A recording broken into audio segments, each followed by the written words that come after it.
My dear দর্শক, আপনাদেরকে নমস্কার জানিয়ে শুরু করছি আজকের বিশেষ প্রতিবেদন। আপনারা জানেন যে প্রাক্তন সরকার মুখ্যমন্ত্রী কে ছিলেন? মমতা ব্যানার্জি। তার আমলে তিনি যে কার্যকলাপগুলি করেছিলেন, সেই কার্যকলাপগুলি একেবারে বাংলার বিরুদ্ধ কার্যকলাপ ছিল। কিন্তু এবার নতুন সরকার এলো, বিজেপি সরকার, যার যশস্বী মুখ্যমন্ত্রী আমাদের শুভেন্দু অধিকারী জি। তিনি পরিযায়ী শ্রমিকদের জন্য কি বার্তা দিলেন, পরিযায়ী শ্রমিকদের জন্য তিনি কি করবেন, সেটা নিয়ে আজকের বিশেষ প্রতিবেদন শেষ পর্যন্ত শুনবেন, আপনাদের কাজে লাগবে। বিশেষ করে যারা পরিযায়ী শ্রমিক, তাদের কাছে এই ভিডিওটা শেয়ার করবেন, তাহলে তারা জানবে যে এই যে মুখ্যমন্ত্রী, তিনি স্রেফ আমাদের মুখ্যমন্ত্রী নন, তিনি দেশ দশের মুখ্যমন্ত্রী, তিনি পরিযায়ী শ্রমিকদের মুখ্যমন্ত্রী, তিনি হিন্দু মুসলমানদের মুখ্যমন্ত্রী।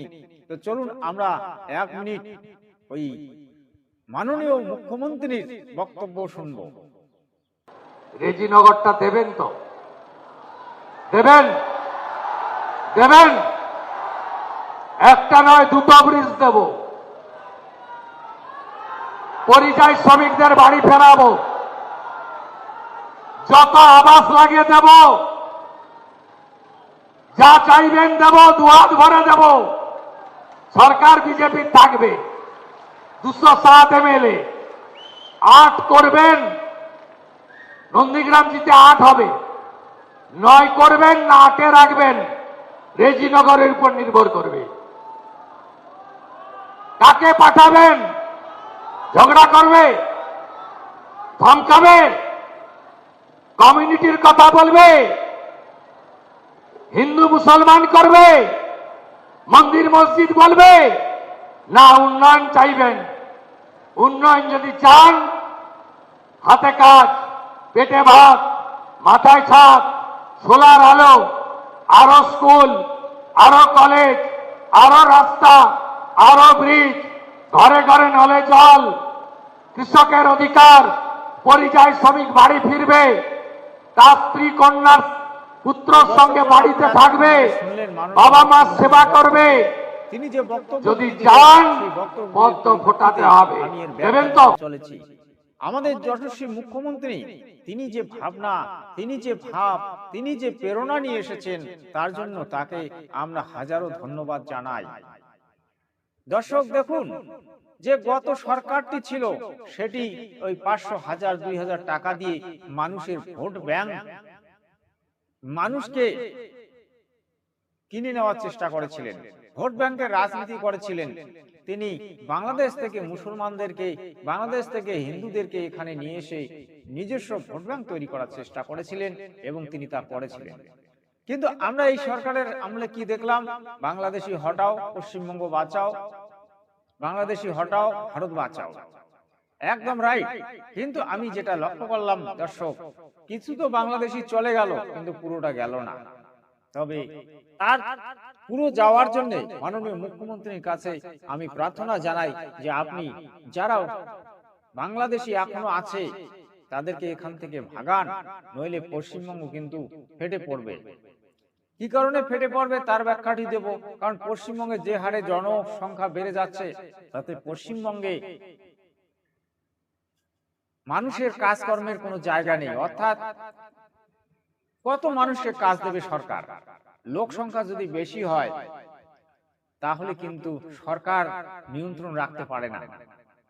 জনসংখ্যা যদি নিয়ন্ত্রণে থাকে, তাহলে সরকার কিন্তু মানুষকে তার যে অন্ন, বস্ত্র, বাসস্থান, এই যে 3টি বস্তু মানুষের জীবনের যে প্রধান, সেটা কিন্তু গভর্নমেন্ট তার চাহিদা অনুযায়ী তারা সেটা পূরণ করতে পারে।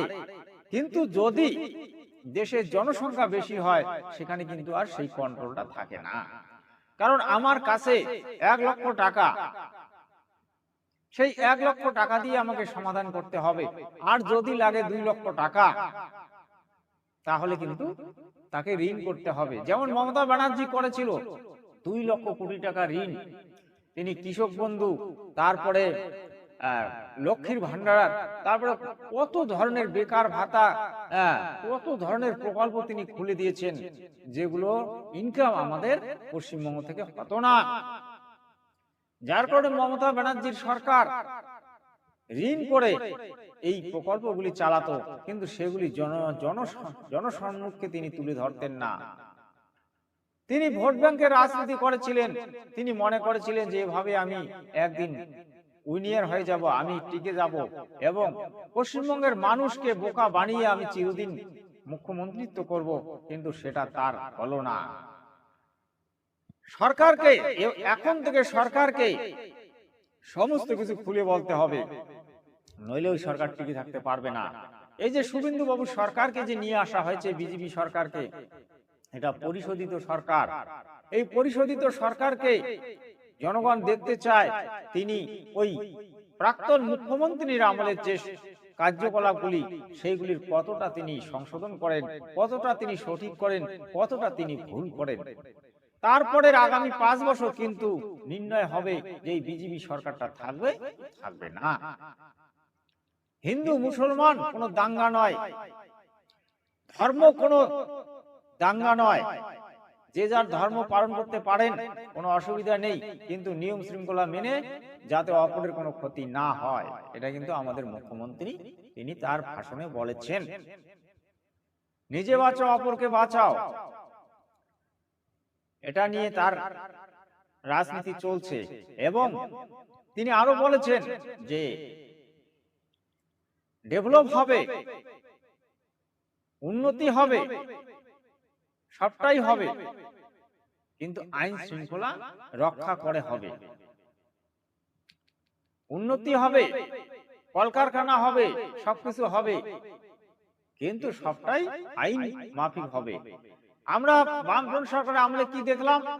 টাটা ন্যানোকে যে জমি দেওয়া হলো সেগুলো কৃষকদের জমি ছিনিয়ে নিয়ে দেওয়া হয়েছিল, কিন্তু এই সরকার সেটা করবে না, সেটাও তিনি কিন্তু বলেছেন।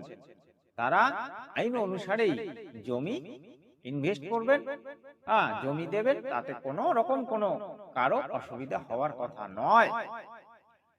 কিন্তু দর্শক, একটা জিনিস আপনারা লক্ষ্য করবেন যে এই সরকারের আমলে যতগুলি পরিবর্তন দেখা যাচ্ছে, স্বচ্ছ পরিবর্তন, অর্থাৎ নিয়ম শৃঙ্খলাকে মেনে যারা অন্যায় করবে তাদের বিরুদ্ধেই সরকার রুখে দাঁড়াবে, সেটা কিন্তু সরকার প্রতিশ্রুতি দিয়েছে।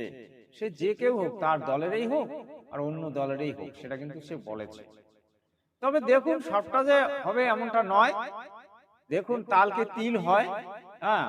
কিছু কিছু জিনিস, কিছু কিছু বার্তা মুখ্যমন্ত্রীর কাছে পৌঁছানো হয় না, যেগুলো গোপন থাকে, যেগুলো গ্রামগঞ্জে গোপন থাকে, সীমিত লোকের কাছে সীমিত থাকে। তো এই ধরনের কিছু কিছু কিন্তু রয়ে যায়। কিন্তু মোটা মোটা খবরগুলি আপনারা অবশ্যই শুভেন্দু অধিকারীকে দেবেন, এবং যারা নিত্য নতুন খবর পাঠাতে চান একদম ভিডিও করে আমার কাছে পাঠিয়ে দেবেন। আমি আমার হোয়াটসঅ্যাপ নাম্বার এই চ্যানেলে দিচ্ছি, এখানে পাঠাবেন। আপনাদের খবরগুলি আমি অবশ্যই আপলোড করে দেব এবং সকলেই দেখবে। সেটা কিন্তু এমন ভাবে খবরটি তৈরি করে দেবেন সেটা যেন সত্য হয়, সেটা যেন বাস্তব হয়, সেটার মধ্যে যেন বাদী এবং অবাদীর ফটো থাকে, অর্থাৎ আসামি এবং নির্দোষীর ফটো যেন থাকে। এটা নিয়ে কিন্তু এইভাবে কিন্তু ভিডিও করে পাঠিয়ে দেবেন। এবং সেই লোকগুলোর কম বেশি নাম দেওয়ার চেষ্টা করবেন, তাহলে কিন্তু আমি খবরটা সুন্দর করে আমি কিন্তু আমার চ্যানেলে আপলোড করে দেব, জনগণ দেখতে পারবে এবং প্রশাসন পর্যন্ত যদি পৌঁছে যায় তার কিন্তু একটা বিচার ব্যবস্থা হবে। তো দর্শক, আজকের যে বার্তাটি ছিল সেটা হচ্ছে পরিযায়ী শ্রমিকদের জন্য আমাদের গভর্নমেন্ট কি করতে চলছে আপনারা মোটামুটি জানলেন। পরিযায়ী শ্রমিকদের জন্য তিনি কিন্তু বলছেন যে পরিযায়ী শ্রমিকদের আর বাইরে যেতে হবে না, সেটার জন্য তারা কিন্তু কাজ করতেছে। তার জন্য তাকে আমি ধন্যবাদ জানাই। প্রায় 1-1.5 কোটির মতো লোক বাইরে কাজ করে বউ বাচ্চা নিয়ে। এখানে পর রাজ্যে থাকা মানে কি কুকুরের সমতুল্য হয়ে থাকা। একটা কথায় আছে যে পরধর্ম অতি ভয়াবহ, নিজ ধর্ম হয় যদি পঙ্গু, তবু স্বধর্ম গ্রহণযোগ্য। দর্শক, গীতায় এই বাণীগুলি আছে। আপনারা জানেন সব থেকে বড় দুঃখ আমাদের কোনটা জানেন? এই যে বাইরে গিয়ে কাজকর্ম করতে হচ্ছে। কুত্তার মতো খাটতে হয়, কুত্তার মতো থাকতে হয়, হ্যাঁ, গাধার মতো খাটতে হয়, যেখানে কোনো মান সম্মান নেই। সেজন্য গীতায় আরো বলেছে, যদা যদা হি ধর্মস্য গ্লানির ভবতি ভারত অভ্যুত্থানম ধর্মস্য তদমাত্মানম সৃজাম্যহম পরিত্রাণায় সাধুনাং বিনাশায় চ দুষ্কৃতম ধর্ম সংস্থাপনার্থায় সম্ভবামি যুগে যুগে। অর্থাৎ যখনই ধর্মের কোনো গ্লানি হবে, যখনই কোনো আইন নামে গাইন হবে, আইনের অপশাসন হবে, তখনই কোনো না কোনো ব্যক্তি আবির্ভাব হবেন এবং তিনি হবেন ঈশ্বরের একজন দূত। সেই দূত সেই ধর্মকে স্থাপন করবেন এবং দুষ্টদেরকে দমন করবেন। সেটাই কিন্তু আজকে আমরা বাংলায় দেখতে পাচ্ছি। আমি বলবো, এই যে বর্তমান যে শুভেন্দু বাবু, তিনি হচ্ছেন কৃষ্ণের সখা, অর্থাৎ কৃষ্ণ পরিচালনা করছে, আর অর্জুন হয়ে ওই শুভেন্দু অধিকারী কিন্তু তীর চালাচ্ছে, কাজ করছে। অর্থাৎ সেই কৃষ্ণ বসে আছে সেন্ট্রাল গভর্নমেন্টে। আপনি যদি তুলনা করতে চান বা আমি যদি তুলনা করতে চাই, তিনি হচ্ছেন মোদিজি, আর মোদিজি হচ্ছেন কৃষ্ণ, আর শুভেন্দু বাবু হচ্ছেন, তিনি হচ্ছেন অর্জুন। কৃষ্ণ পরিচালনা করছে, কৃষ্ণ উপদেশ দিচ্ছে, আর অর্জুন সেই উপদেশগুলিকে মেনে যুদ্ধ করতেছে। এটা কি যুদ্ধ জানেন? এটা হচ্ছে বাঁচার যুদ্ধ, এটা হচ্ছে পশ্চিমবঙ্গের উন্নতির যুদ্ধ, পশ্চিমবঙ্গের বিকাশের যুদ্ধ, পশ্চিমবঙ্গের শয়তান দুশমনদের, শত্রুদের, এই গুন্ডাদের দমন করার জন্য তিনি কিন্তু লড়াই করছেন, সংগ্রাম করছেন, যুদ্ধ করছেন। এটা হচ্ছে সেটা। তো দর্শক, আর বেশি কথা না বাড়িয়ে শেষ করছি। জয় হিন্দ, বন্দে মাতরম। আপনাদের কাছে অনুরোধ থাকবে যে চ্যানেলটাকে অবশ্যই সাবস্ক্রাইব করে নেবেন এবং বন্ধু বান্ধবদের মধ্যে ভিডিওটিকে শেয়ার করে দেবেন। আবারও বলবো, জয় হিন্দ, বন্দে মাতরম। পশ্চিমবঙ্গে জয় হোক, উত্তরবঙ্গে জয় হোক, কুচবিহার রাজ্যের জয় হোক, বন্দে মাতরম।